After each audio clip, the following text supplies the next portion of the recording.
Hello everyone, my name is Satesh More.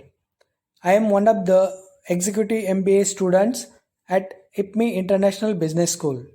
Through this video, using the mind maps, I will try to explain my learnings of corporate finance, the subject facilitated by Professor Roy Sembel. So first of all, what is financial management? It is optimal orchestration of internal and external financial resources towards significant and sustainable value creation. Financial resources internal to the organization includes owner's investment, retained earnings, sale of stock or fixed assets, utilization of the working capital more effectively, and managing the debt collection. Whereas the financial resources external to the organization includes equity financing, debentures, venture capital financing, and the bank loans. These financial resources are used to create value, which is nothing but maximizing the return on invested capital, generating more cash, more return on equity, and higher profit margins. Next, we look at what we need to manage as a part of the financial management. The first thing is the capital structure. Capital structure is said to be optimal when the weighted average cost of capital is the lowest. Next is the management of the working capital. Working capital is a difference between the current asset and current liabilities. Managing the working capital involves tracking collection ratio, inventory ratio, and working capital ratio. It also involves the decisions related to the choice of financing for the working capital. Next is the asset structure. Asset structure shows the amount of funds allocation in each part of the assets. The firms that have high fixed assets, they are attractive to the investors as the assets can be used as a collateral in case of the loan requirement. Next is the managing the revenue. The companies which have high portion of recurring revenue indicates the stability. Such companies are more valuable and more attractive to the investors. Next is the cost management.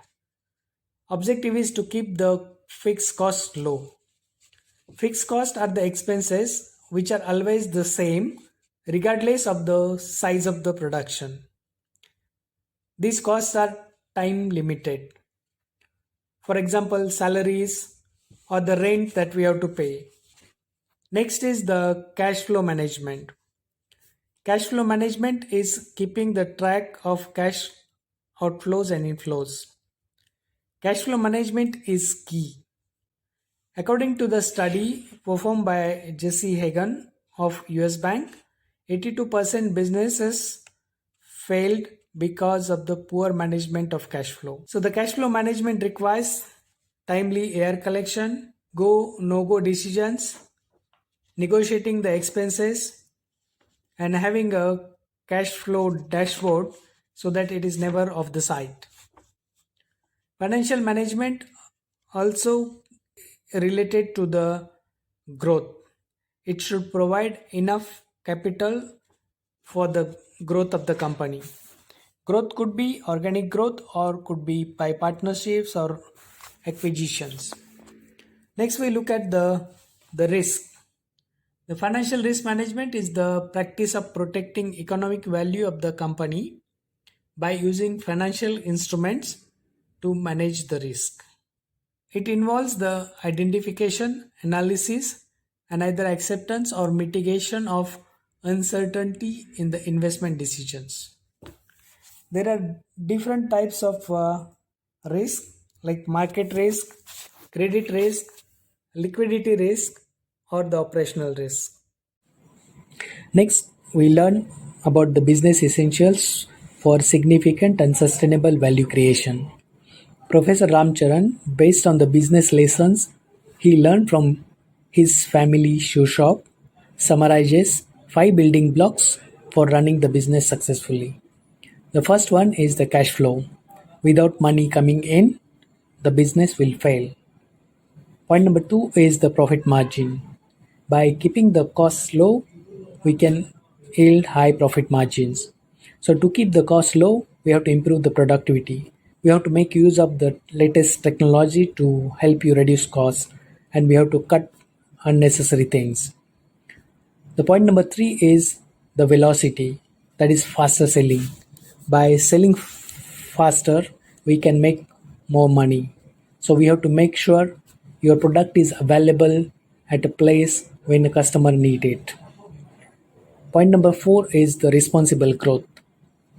Growing responsibly, both in size and market share, more customers can be served with better care, leading to dominant market share.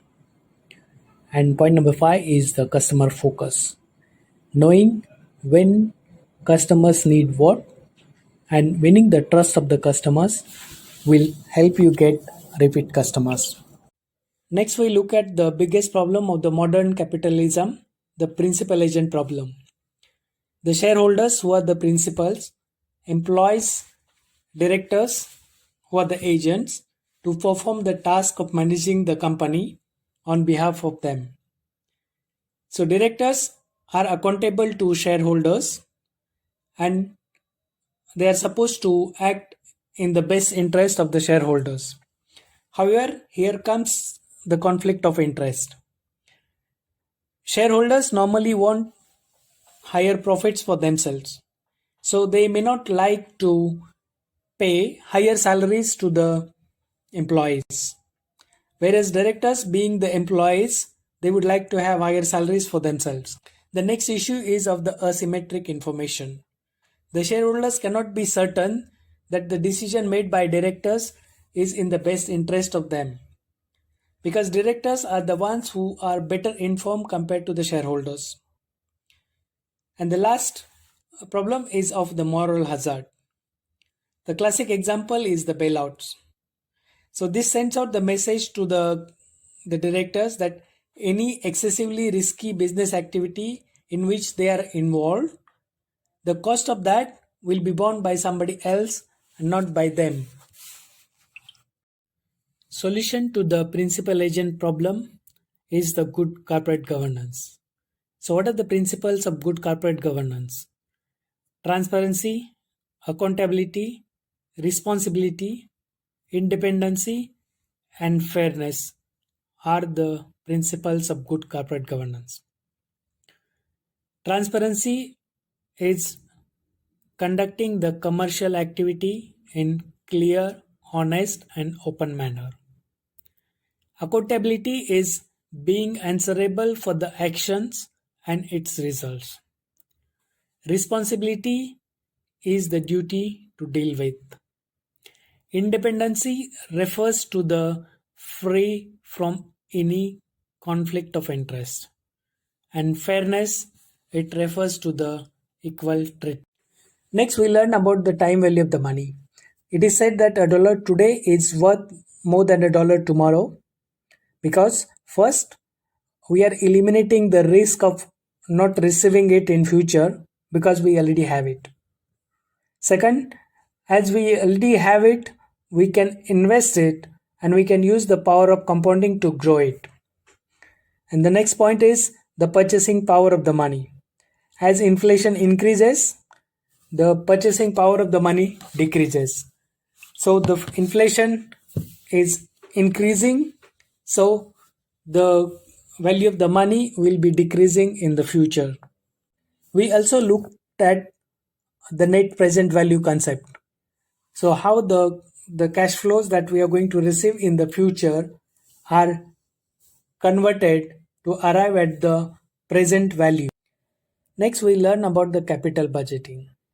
Capital budgeting is a technique that is used to assess long-term strategic projects that involves large investment. And decisions related to this project will have a major impact on company's future business. The various tools that are used to assess these capital projects are net present value, internal rate of return, payback period, profitability index. The project are considered to be financially feasible when net present value is positive, profitability index is more than 1, internal rate of return is more than the required rate of return. There are advantages and disadvantages of these capital budgeting tools. For example, payback period. It is the time required to pay back the investment. It is simple to calculate but subjective in nature. At the same time, it does not consider time value of money, all the cash flows during economic life of the project, and the required rate of return. Net present value concept assumes that the cash flows from the project can be reinvested outside the project at a required rate of return, which is normally 10%. So this is a conservative approach compared to the internal rate of return. Internal rate of return assumes that cash flow from the project can be reinvested outside the project at an internal rate of return. Considering NPV is a more conservative approach, we should prefer using NPV as a criteria for evaluating the capital budgeting project. Next, we learn about the investing in securities. There are two approaches, passive investing and active investing. In passive investing, objective is to mirror the market performance. So this strategy does not involve much of a thinking or does not require the analysis of which stock to buy today or sell today. In this strategy, not much buying and selling is involved as the investments are made for relatively longer time. The typical products that will be managed in this strategy will be the index traded funds or the mutual funds that track the market performance. In active investing, objective is to buy and sell with the hope of making profits that outperforms the index. This investment style will require a lot of research in terms of the fundamental analysis, technical analysis, as well as tracking the market and investor sentiments. Market and investor sentiments are especially important for the day traders.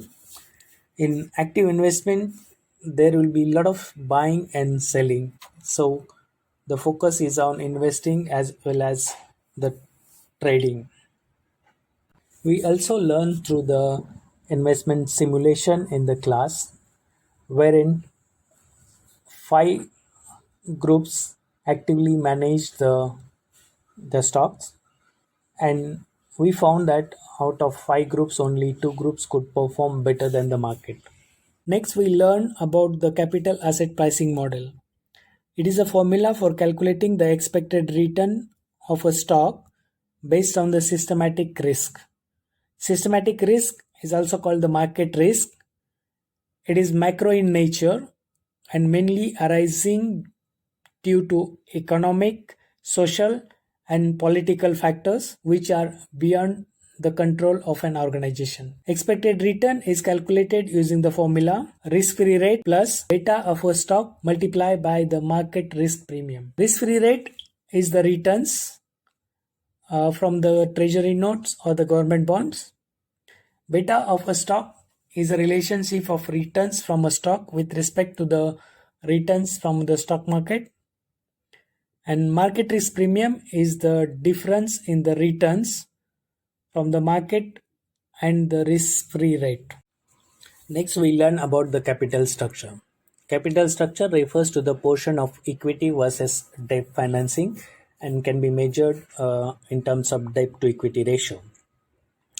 In equity financing, it is mainly the share capital and the retained earnings that the business is keeping for investing. In debt portion, it's mainly the loans and the bonds. The capital structure is said to be at optimum level when weighted average cost of capital is lowest. There is no single optimum capital structure, or there is no single optimum value of debt to equity ratio of a business. It depends on the two main factors. One is the tax benefits and other is the expected cost of the financial distress.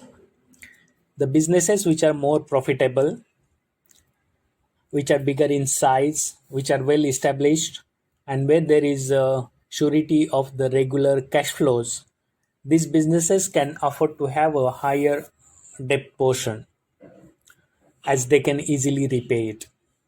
Whereas the business which are risky, for example, the startups, where there is no surety of the regular cash flows and also there is no profit to start with, those businesses would prefer to have the high portion of the equity. By optimizing the capital structure of organization, the returns on the shareholders' capital can be maximized. Next, we learn about the leverage buyout. Leverage buyout is the acquisition of one company by another company using the significant amount of borrowed capital. And to get this borrowed capital, the assets of the target company are used as collaterals. LBO can have different forms. The first being the management buyout, wherein the company management itself buys the company. Next form is the management buy-in, wherein a company is purchased by a management team outside the company.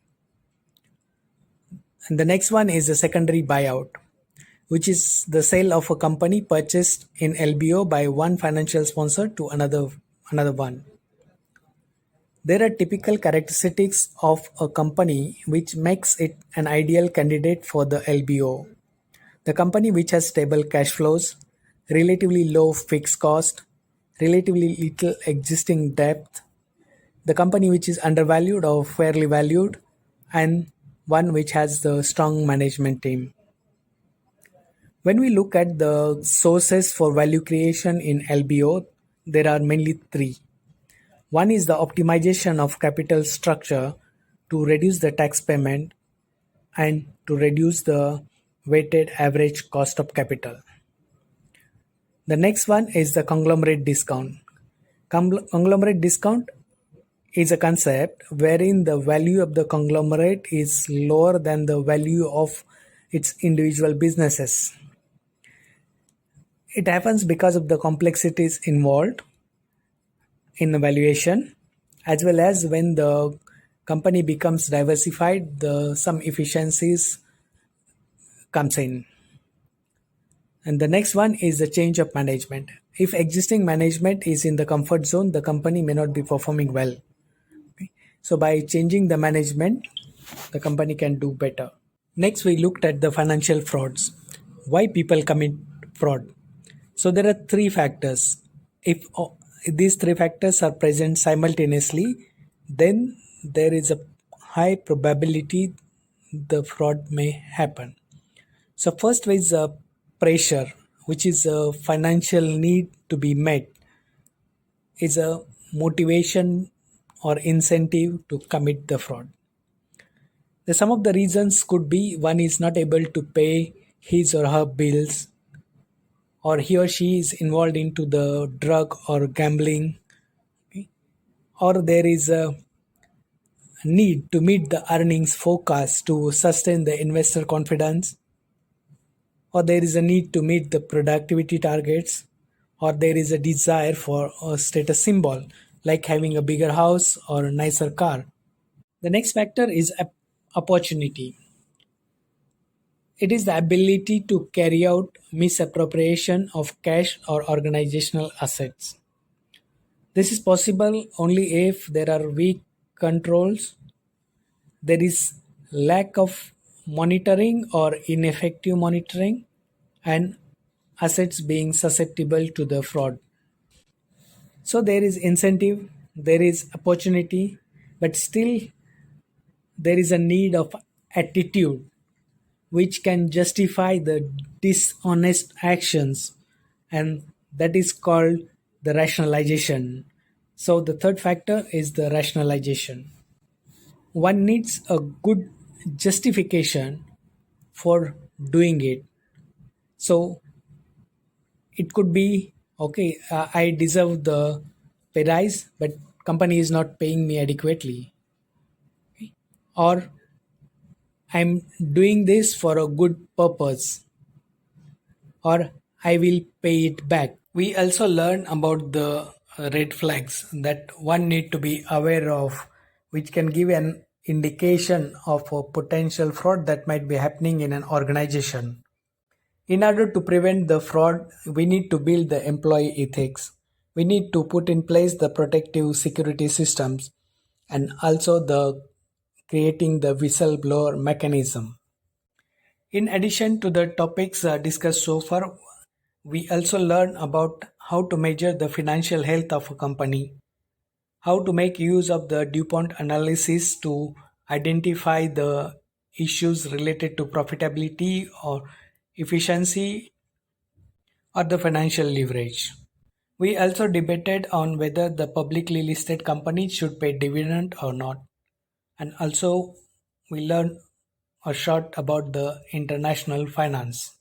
In the summary, the topics that I learned in the corporate finance subject will help me to take better informed decisions in my professional career as well as my personal financial planning.